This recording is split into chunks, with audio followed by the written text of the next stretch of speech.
চলে এসেছি বাম্বু ট্রেকের 3 নম্বর পার্ট নিয়ে। রাস্তা কতটা কঠিন দেখতে থাকো তোমরা। বহুত ওপরে, মানে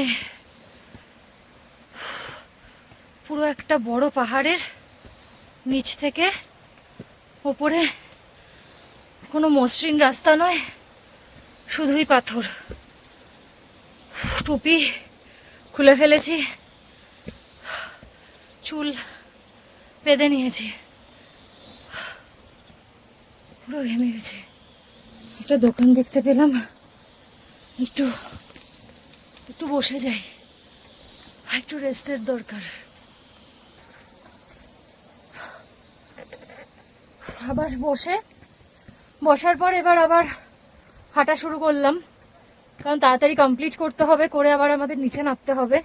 আবার আজকে যেহেতু বাড়িতে ব্যাক করতে হবে, তাই তাড়াতাড়ি কমপ্লিট করতেই হবে। অনেকটা টাইম লাগবে, কষ্ট তো হবেই।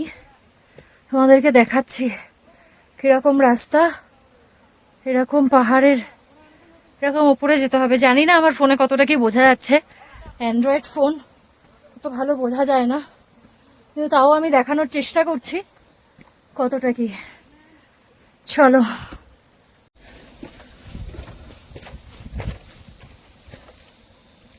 ওপর থেকে নিচের দিকে তাকালে যাদের মাথা ঘোরায় তারা কিন্তু এখানে একদমই আসবে না। এই জায়গাটা দেখে বুঝতেই পারছো কতটা ওপরে, আর ওপর থেকে নিচটা পুরোটা দেখা যায়, আর পুরোটাই রয়েছি বাসের ভরসায়।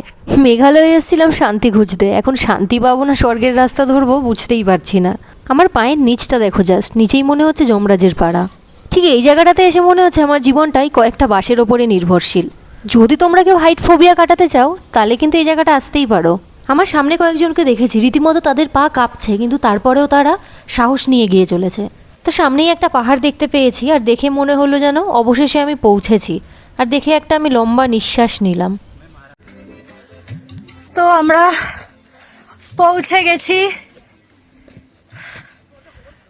The scariest trek of India, bamboo trek টপে।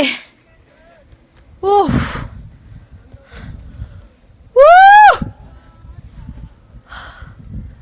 কিন্তু না, আসল খেলা তো এখনো বাকি, এখনো পাহাড় অনেক দূরে। এতক্ষণ যা ছিল সেটা শুধুমাত্র একটা ওয়ার্ম আপ। একটু পরেই তোমাদের দেখাবো, সামনে একটা পাহাড় আছে, সেখানে একদম ছোট ছোট মানুষ দেখা যাচ্ছে, ওই অবধি আমাদেরকে পৌঁছাতে হবে। আজকের পার্টটা আমি এখানেই শেষ করছি, পরবর্তী পার্ট নিয়ে আসছি খুব শীঘ্রই। ওখানে পৌঁছতে গেলে আরো কতটা কঠিন রাস্তা ফেস করতে হবে সেটা তোমাদের দেখাবো। ওই যে সামনে পাহাড়টা দেখতে পাচ্ছ, আমাদের ওই অবধি পৌঁছাতে হবে। পরবর্তী পার্টে সাথে থাকবে কিন্তু।